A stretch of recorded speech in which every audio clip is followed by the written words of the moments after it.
So, what are you in control of? You've got your life, you've got people in your life, you've got a career, jobs, family, health, wealth, abundance. You've got all of that. What are you in control of? Can you control what your mom and dad think of you?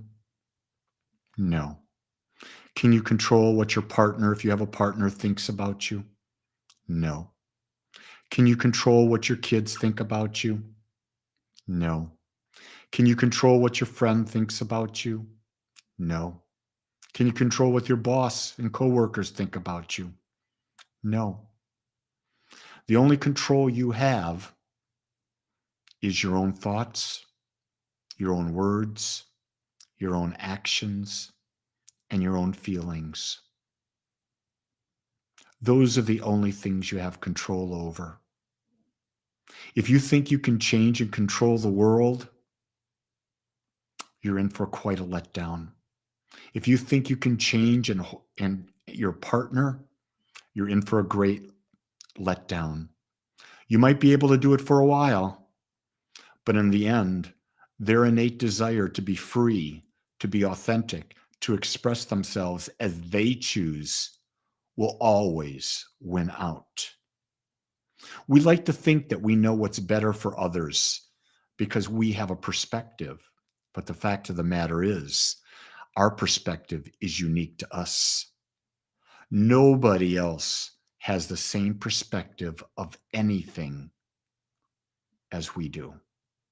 We all see things differently. And when we can embrace that, we can then embrace that I am 100% responsible for creating Lee, for creating Lee's life, Lee's relationships. I'm not responsible for yours.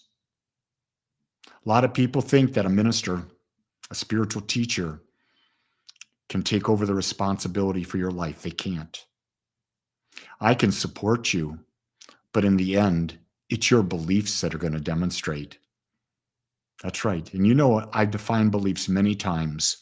It's your thoughts, your words, your actions, your feelings that are aligned toward a specific result, held persistently and consistently, consciously and unconsciously. It makes up what I call your mental atmosphere. And that mental atmosphere is what attracts to you. And your life is always mirroring back to you what your mental atmosphere is. So life is great and life's a bitch because life can mirror back to you good and it'll mirror back to you what you perceive as not good because the mirror does not lie. You know who lies? Your ego, your rational mind. It loves to fool you. It loves to think you're doing something. A simple example. I was doing cardio for the last few years, and I have a very, very low heart rate, net resting. My heart rate's like 56 to 58. So my heart rate's lower than normal or average. And so it's normal for me. It's just not average for everyone. And so I get on the recumbent bike or another type of cardio machine at the gym, and I'd get up to about 105, 106. And I figured, well, that's good enough. Well, once I did the research, I realized that maximum cardio benefit, you take your age, you subtract it from 220, and then you multiply it by 0.8, and that gives you your maximum targeted cardio heart rate. Well, mine is 118 to 120. So I started 2 weeks ago, I started that. I have a completely different experience with cardio because I started to do the research. I didn't blindly accept something. Now, is it 118 to 120 right? I can tell you this. I know I'm working. I know that my heart rate's up, so I'm pumping blood through my system faster, which is healthy. I also know that I'm breaking a sweat, and that's healthy. It's releasing toxins. Here's the other thing. I feel better.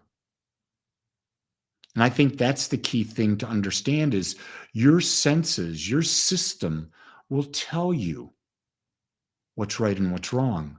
But so often we become numb that we don't listen. We just blindly accept things. See, you're in control of the information that comes into your life. The question is, are you still curious? Are you still seeking new information, or are you blindly accepting information into your life? Plato said, every day empty your mind of all thoughts, and then one by one examine them and see if they're supporting the image that you desire to be in the world. If they are, reclaim them. If they're not, let them go. That's the process of purification, releasing old thoughts that no longer serve you.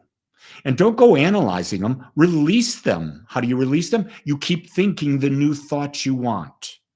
Whether it's health, wealth, relationships, spiritual connection, career, you just keep thinking the thoughts you want. Become that person who would have those thoughts and have the life that you desire.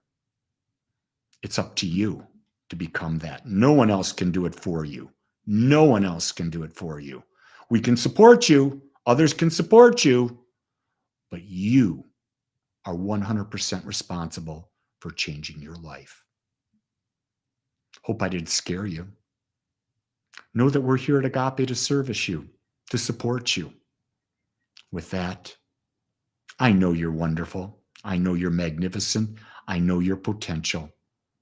It's up to you to make it so. Until next time, much love and the Lord.